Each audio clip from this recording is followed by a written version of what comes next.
Thanks very much for joining me. I think there's a lot of confusion out there regarding the government shutdown. How did it happen? Why is it continuing? How do we resolve it? I think these are the questions that are on people's minds. So let me just say a few words about that.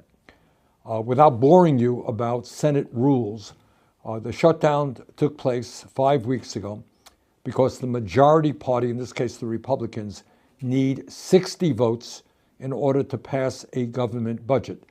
They only have 53 votes. The Democratic caucus has 47.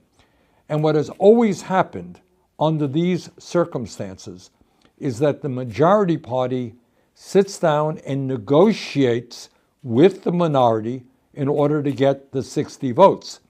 That always happens, except now. For the first time that anyone can remember, Republicans have said it is our way or the highway. We are not negotiating it. You take it or you leave it. Hey everyone, welcome back to 45th Perspective. If you're new here, this is the place where we cut through the noise, dig beneath the headlines, and make sense of what's actually going on in Washington and beyond. And today, there's a lot to unpack, because the latest Senate hearing on the government shutdown gave us one of the clearest windows yet into how deeply divided American politics has become. Before we dive in, don't forget to like this video, subscribe to the channel, and hit that notification bell so you don't miss our upcoming breakdowns. And if you want to support independent commentary like this, head over to patreon.com/45th Perspective.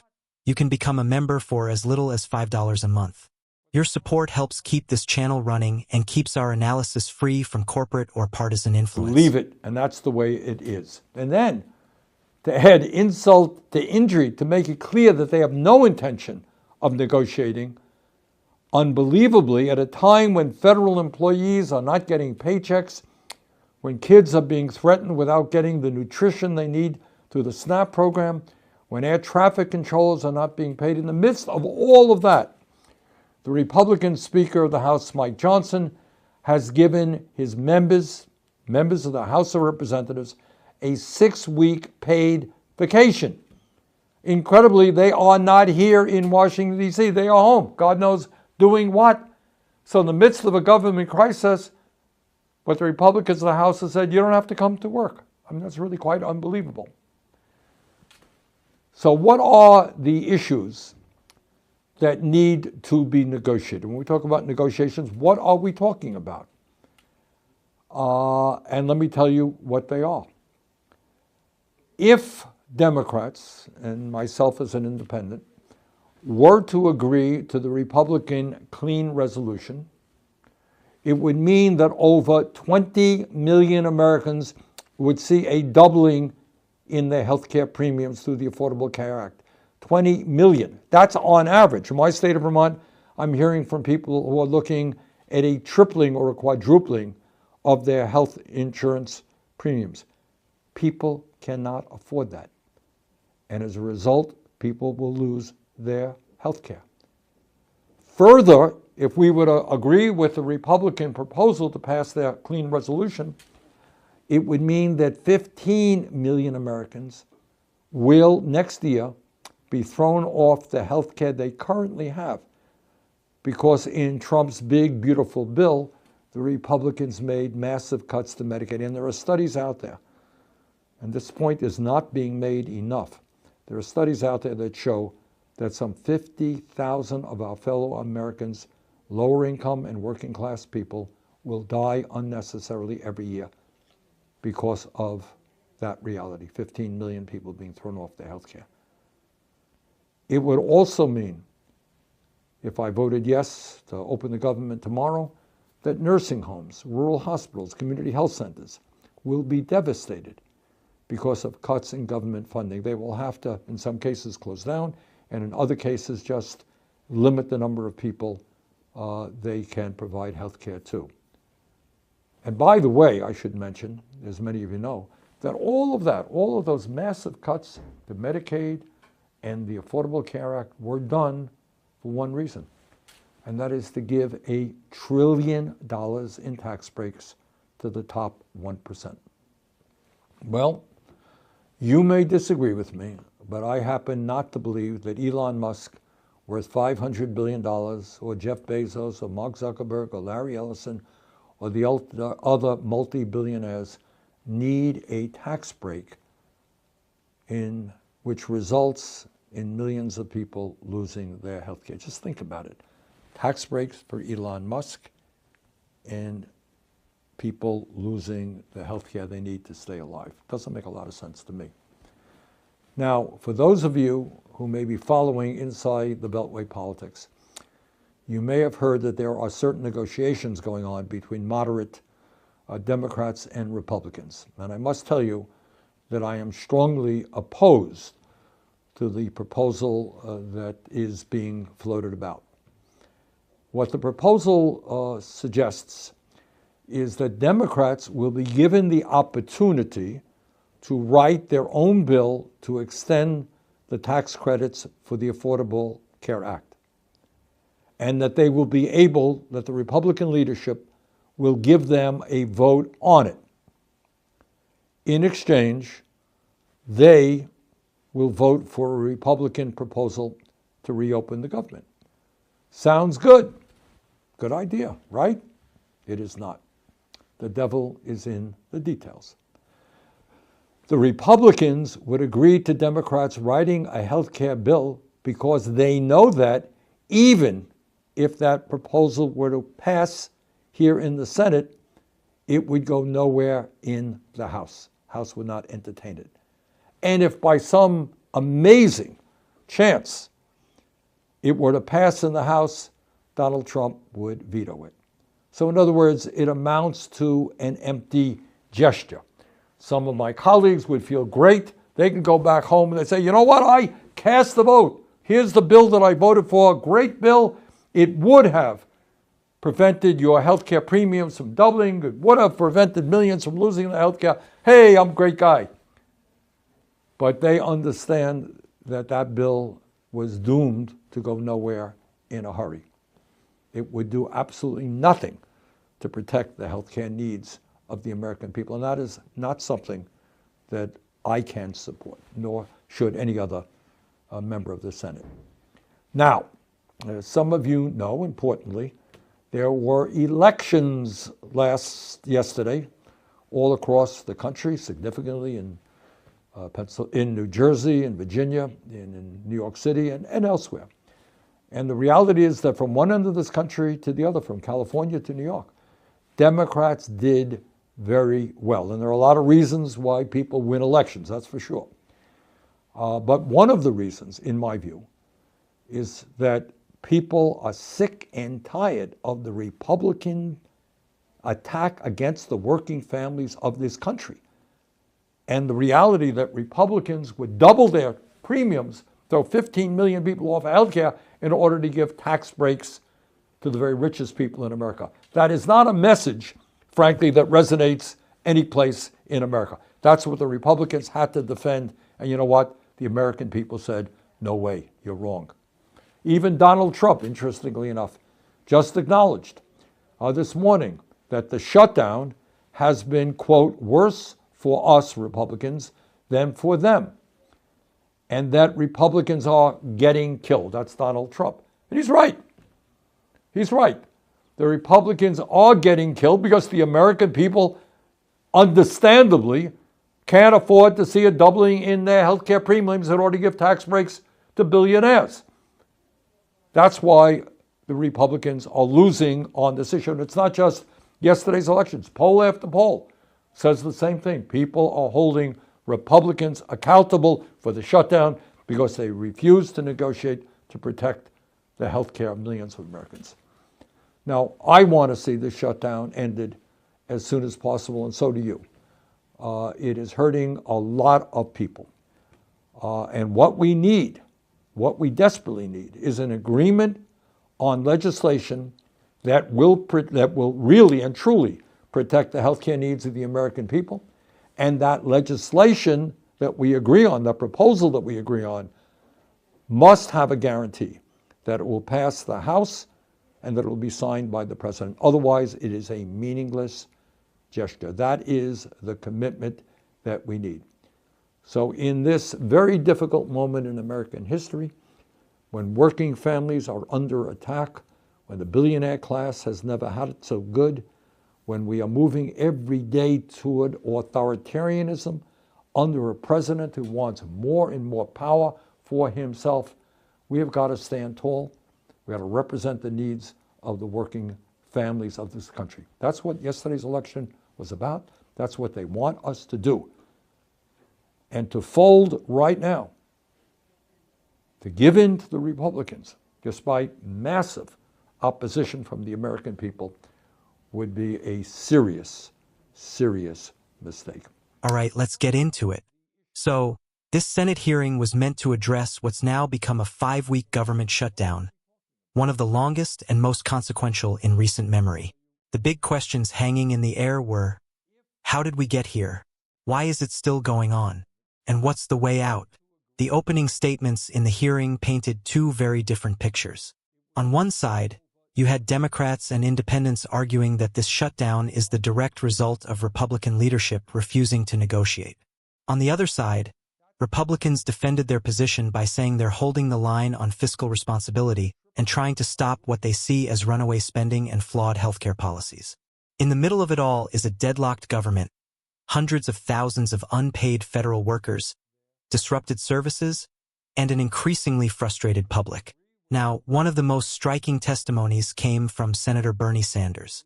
Whether you agree with his politics or not, Sanders laid out a clear and emotionally charged argument. He said that historically, when one party doesn't have enough votes to pass a budget, in this case, Republicans needing 60 votes but holding only 53, both sides sit down, hash out their differences, and find common ground. That's how the government has always worked through these moments. But this time, Sanders said, things are different. According to him, Republicans are saying, it's our way or the highway. No negotiation, no compromise, just an ultimatum.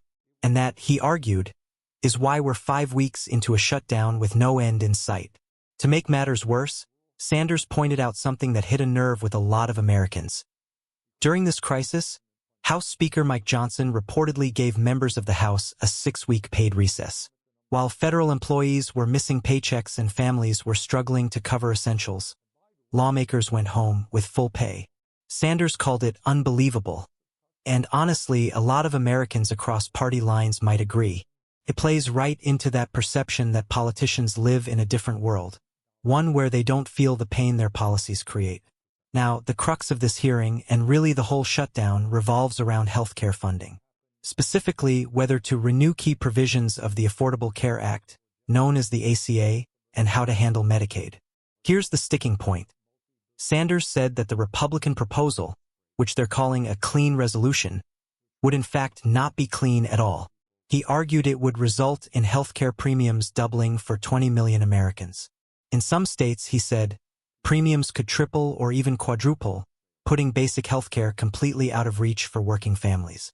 He went on to explain that this proposal also includes major cuts to Medicaid, which could cause around 15 million Americans to lose their coverage altogether. Sanders cited studies estimating that such cuts could lead to 50,000 preventable deaths each year. People who would die not because of rare diseases or freak accidents, but because they couldn't afford treatment. Now, let's pause for a moment. That's a staggering claim. 50,000 people a year. That's more than the number of Americans who die in car accidents annually. Whether or not you agree with Sanders' economic vision, it's hard to ignore the human dimension of those numbers. Sanders then connected the dots between these healthcare cuts and a massive $1 trillion tax break that was passed for the wealthiest Americans, what he called the billionaire class. He specifically mentioned Elon Musk, Jeff Bezos, Mark Zuckerberg, and Larry Ellison, names that everyone recognizes. His argument was simple. How can we justify taking healthcare away from millions of working-class Americans just to fund more tax breaks for billionaires who already have more money than they could spend in 10 lifetimes? That's the populist appeal of Sanders' message. He frames this as not just a policy disagreement, but a moral one. But let's also consider the other side for a moment, because balanced analysis is what we do here. Republican lawmakers and many conservative economists argue that these claims are exaggerated.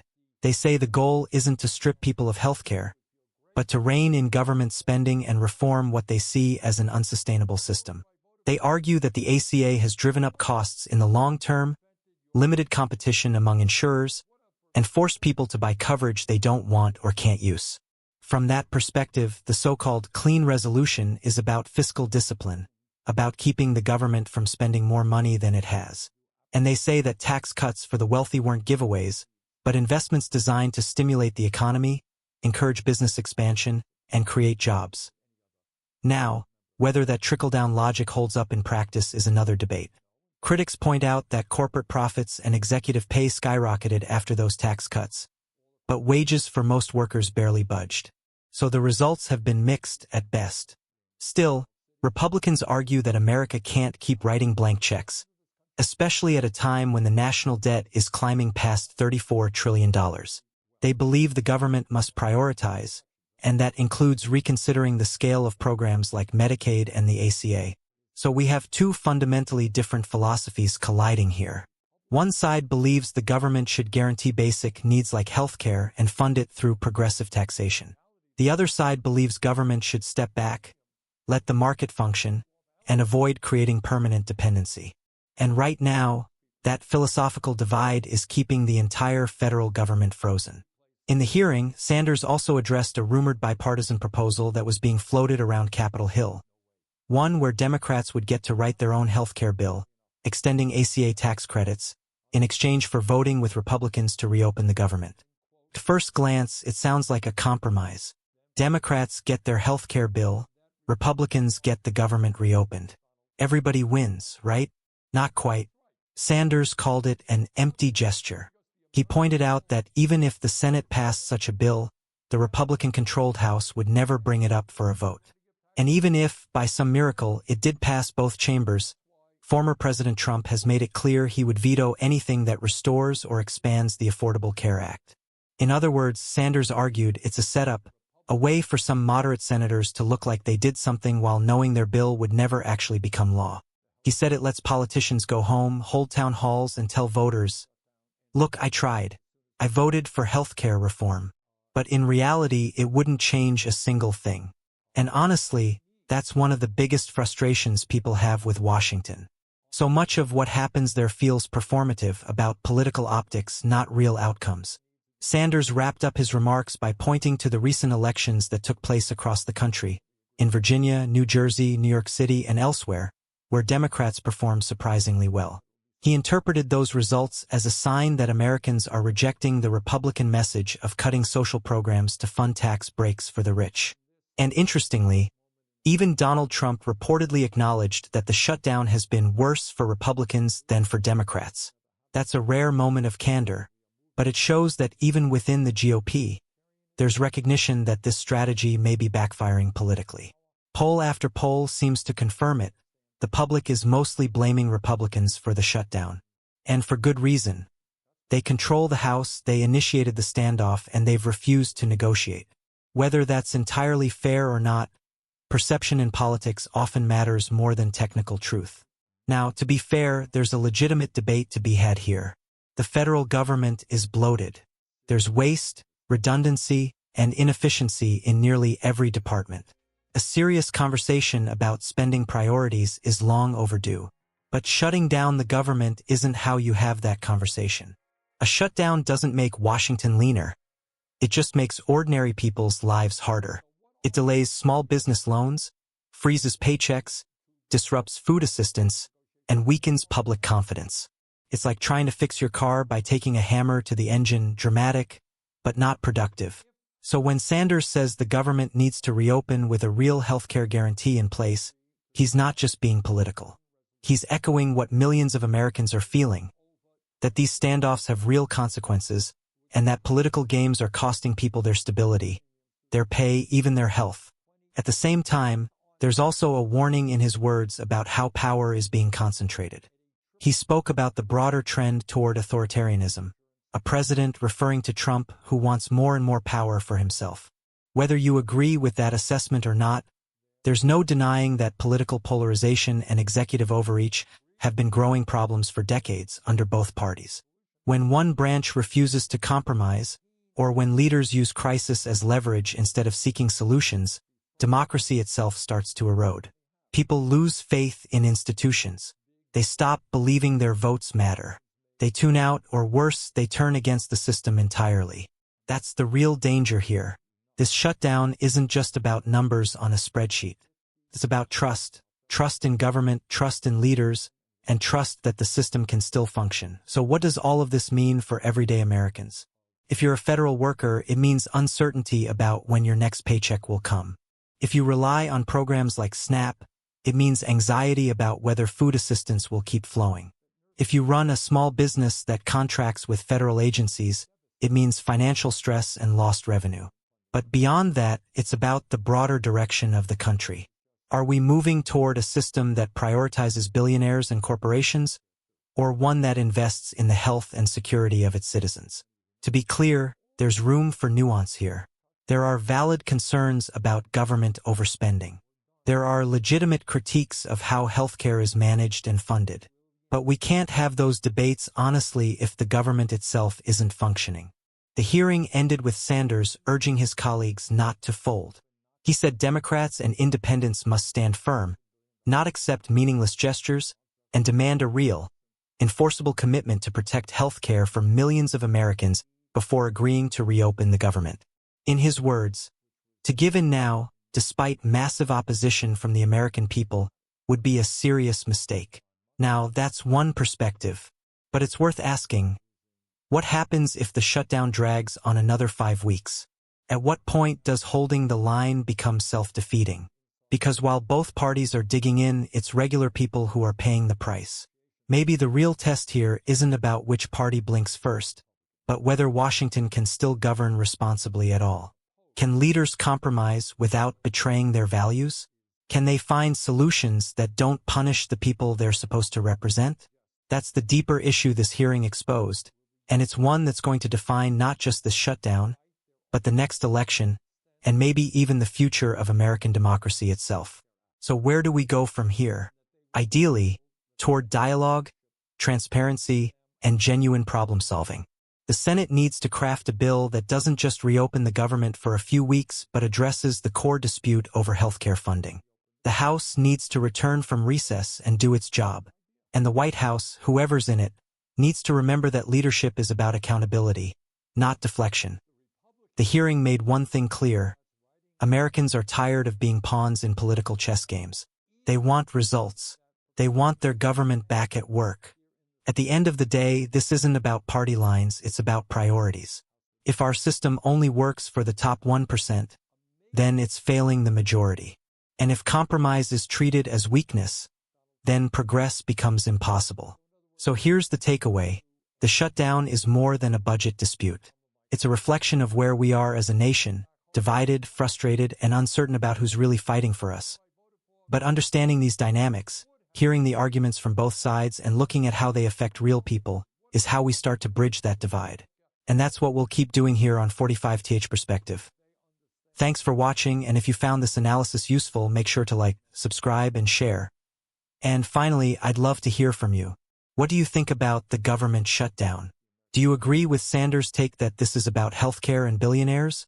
Or do you think the Republicans are right to demand spending cuts? Let's talk about it in the comments, but as always, keep it respectful. Thoughtful disagreement is what keeps democracy alive. Thanks again for tuning in.